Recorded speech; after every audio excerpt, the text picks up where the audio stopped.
very comfortable visit, and just meeting great people and talking and having a conversation.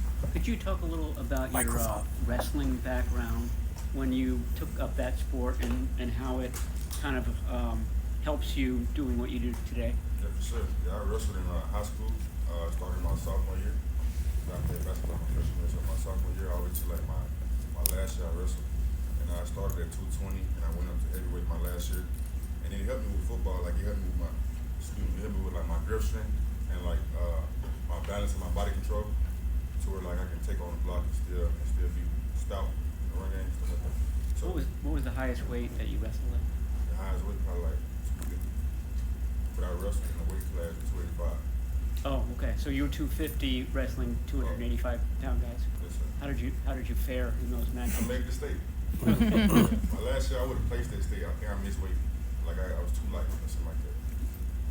Mykel, I actually talked to Rusty Denzel for a long time. He said that a lot of your career that he's covered you wanted to make sure that your family was a part of every milestone throughout your football career. A few of them are here today, I'm assuming, but then also to be able to bring it in with them yesterday. What's the moment that sticks out? Man, being in that room and after I'm getting that call and just hearing my people screaming and celebrating, I'm shedding tears and stuff like that. So it's just that exact moment is what I think about when you ask me that question. Was it important for you to do it to watch the draft at home rather than go to Green Bay? Only like it was important to me because I wanted to be around more family. I feel like I can get more family at home versus Green Bay. Mykel, Coach Scott, Trey Scott, Georgia, obviously, there's a lot of guys that come out, defensive linemen in Georgia, and they've done well in the NFL. How did he influence you, or what are the most important things he taught you? And does it give you some level of confidence seeing your former teammates and other Georgia players who doing well? Yeah, it does, because those guys are guys that I still talk to this day, and they reach back and tell me kind of how it is and what they're doing and why they have success. So I kind of get a little confidence boost from those guys too, because I lean on them. But Coach Scott is a great teacher. That's what makes Coach Scott different as a coach. That's why his players come out a little bit ahead of the curve because of how he slows the game down and how he teaches us play by play, block by block, step by step. Have you met any of your fellow defensive line teammates yet, or joined their group chat? Not yet. I met Gira. I don't want to mispronounce his name. I met one of them. I don't want to mispronounce his name. I'm sorry. But, I gotta reconnect with the guys. I gotta get up with the guys, man. Like I came with the guys. But I ain't really had the opportunity to see y'all on there. Last night you said you're really excited to work with Nick Bosa. What is it about him that you've watched that you want to actually be able to learn? What do you want to learn from him? I want to learn everything. I want to learn how you rush. I want to learn why you do the stuff you do. I want to learn how you think.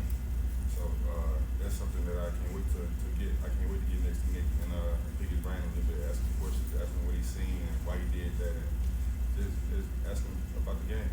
I try to take some stuff from him. You know, Nick is pretty famously good with his hands, pass rushing wise. In college, are guys like that used as like teach tape by your position coach? Yes, sir.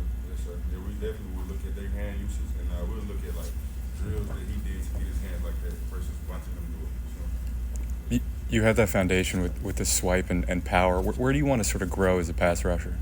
I'd probably say with my pass was playing, because like you said, I got the swipe, I got the long ball, I can go power, but I need to be a better player, in my opinion.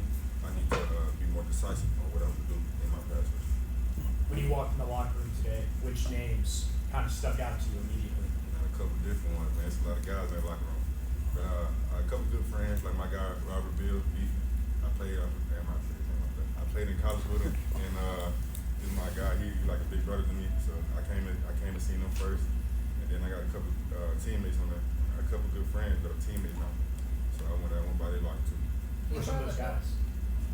Your brother Norris to show love as soon as you were drafted yesterday. Did you see that? I know your mentions are probably crazy. Yeah, I ain't see it. That's my guy though. That's my dog. Have you talked much with Robert Saleh, the defensive coordinator? I spoke with him shortly earlier. How was that conversation? What did you guys talk about? It's been great, man. On my visit, he kind of expressed to me the plan, and I love the plan. And we kind of see eye to eye on that, on how I'll be used in the system and stuff like that. So it was great. Did you know Chris Cassell before you went through this process? No, before, leading up to, I did not. That as this process started, I got more share a little bit about the plan for you or his plan for you? Solid.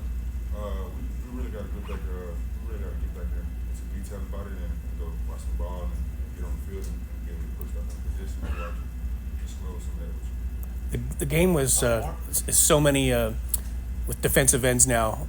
The game is so specialized that a lot of edge guys are sleek and lighter, and and maybe only come in on third down. How important it is to you to be? I mean, you're only 20. You could still put on 15, 20 pounds maybe, or to be like a real, every down defensive end that does both things, run and pass.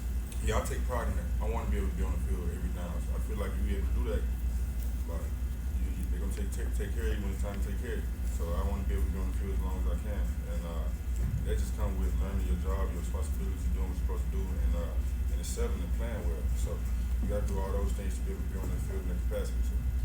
Mykel, not a lot of guys play through a high ankle sprain.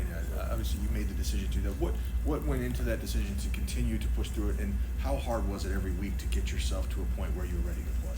So I didn't think a whole lot about the decision. I just realized like if coaches told me that I could have played and it was up to me, I was gonna play.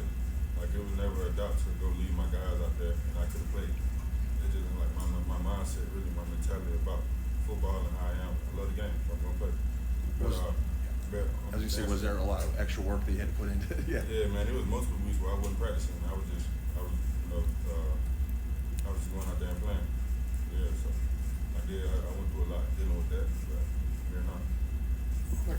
Last one. Like all draft prospects, you were scrutinized and analyzed leading up to this quite a bit. Like strengths, weaknesses. You mentioned you're not totally there yet, but were there any time like draft profiles of things you saw like this is not a weakness? What are they talking about?